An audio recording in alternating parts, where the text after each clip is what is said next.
Hi everyone, I'm Evangeline right here at etrailer. Today we have the Thule Epos Bike Rack. We're going to take a look at how it fits here on the 2024 Jeep Wagoneer L. Now, first things first, with this bike rack there are some options and some add-ons. With the Wagoneer, since you already have a hitch and you already have a wiring, and this is a pretty tall vehicle, some add-ons I recommend looking at are the ramp add-on. That will make it a lot easier for your heavier electric bike. And if you could get the Thule Epos with the light kit already installed, that would be a beautiful pairing with this vehicle. But if you have the base version, that's totally fine too. We'll still have the same types of features. So if you're looking for a good bike rack for your heavier electric bikes that also folds up to be compact and neat, this might be a good bike rack for you. One of the features I look for bike racks on the Wagoneer is a tilt-away feature. That's because the Wagoneer has a pretty large door. Now what the Thule Epos does is it tilts away very uniquely. It goes down almost 90 degrees, so you have lots of clearance there. Almost no matter what type of bike you have, it's going to be all good because the closest point is going to be the bike rack itself. Now the Wagoneer though, it does have a little too many sensors for my liking, so what tends to happen is when you try to open it up, it thinks that there's something behind you. So you're just going to have to manually lift up on the door. But don't worry about that part because there's going to be plenty of clearance between the door and the bike rack. And no matter what type of pedals or handlebars you have, those are going to be out of the way. Now you can go reach into your hatch. You can grab whatever you need. If you're the type of person that likes to switch out your shoes, and maybe you're a little taller than me, this is going to be a great way to do so without having to figure out where you're going to put your bike in the meantime. Now closing this up, you can see again that distance between the door and the rack. There's going to be a lot of space, and then all you need to do to bring this back up into position is push the bike rack up, snaps into place, and technically, from this point, you're ready to drive.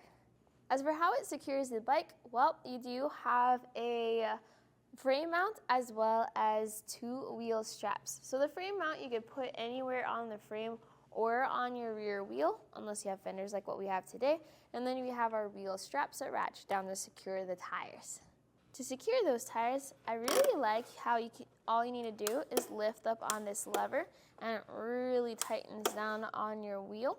Or when you need to remove your bike, you just press on that lever and then you can pull that strap up and out. And you can even store the strap away into the strap keeper. And before you remove the frame mount, I'm going to go ahead and use the ramp and get that set up. So this is an add-on ramp. This fits into the back of the carrier and it's going to make things a lot easier on the Wagoneer L. This frame mount is also a lock. So if you wanted to secure your bike, the lock is right over by that mount. We have it unlocked right now, so we are able to press that lever and to take that strap out. Now you can ramp your bike down. Now the ramp is on the thin side, so you do have to be very mindful as you're going down that ramp to make sure you're on track. But imagine, this bike rack has the weight capacity of 75 pounds per bike. So that's a lot of weight that would not be fun to hoist up and down, especially with how tall this vehicle is. Being able to ramp your bike up and down instead does save a lot of effort. This is what your carrier is going to look like behind your vehicle. You can open up your door if you want to without your bike on there. That's going to be an option for you. And this is going to take up a minimal amount of space behind your Wagoneer L. So let's take some measurements. If you measure from your bumper to the end of the rack, which is by this foot lever, that's going to be 32 inches of length. Pretty normal for a 2-bike carrier. The next measurement is going to be the height, and that's going to be the big difference here. So if you measure from where your bike is going to sit, which is this tray here, that's going to be 29 inches off the ground. Compare that to the bottom of the carrier, which is 25.5 inches off the ground, and compare that to where our shank sits, which is 21 inches off the ground. So that means there's a bit of a rise. Your carrier sits a little bit taller than your hitch. Most bike racks have that, so most bike racks are gonna sit a little taller than your hitch. So you can see why I highly recommend the ramp for the Wagoneer L.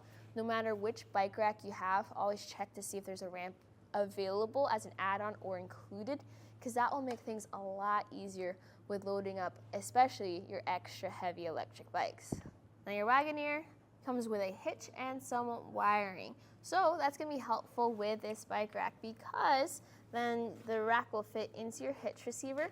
This comes with an 1.25 inch with a 2-inch adapter, which is what we have in place, and that's all secured. This is lockable, by the way, so that's gonna be an extra security feature. As for the wiring harness, this really only makes sense if you have the Thule Epos with the lights. That one has a 4-way wiring plug that will fit right in there. So if you want to fully utilize your Wagoneer's features, that's going to be the upgraded bike rack. That would be great for that. But if you want just the base version where you have the reflectors instead of the lights, then you can see how nicely this fits in there too. And finally, when this is off of your vehicle and you need to store it inside your garage or in a shed, this rack does fold up to be almost like a briefcase that you can just roll around. Yes, I said roll. There are 2 wheels on this to make this a little bit easier to maneuver. Now, if you are familiar with Thule's older bike rack design, the Thule Easy Fold, that one had an included ramp inside the rack and a very similar design.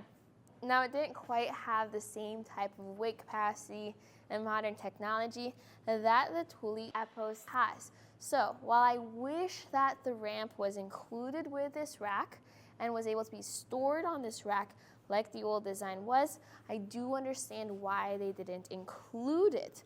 So personally, if I was to get a bike rack for the Jeep Wagoneer, especially the L version, I would be looking for something that was easy to install, easy to load up, and had enough clearance. That's definitely the Thule Epos, definitely checks off all those boxes, especially with the add-on ramp. Hopefully this video just explained that, the differences between the designs between the Thule Epos and the one with the lights, as well as the add-on you can get for this. There's a bunch of other features here too, but no matter what type of bike rack you do get, try to get the one that's the best fit for you, your bikes, and your adventures. Today, this was a look at the Thule Epos 2 bike rack on the 2024 Jeep Wagoneer L.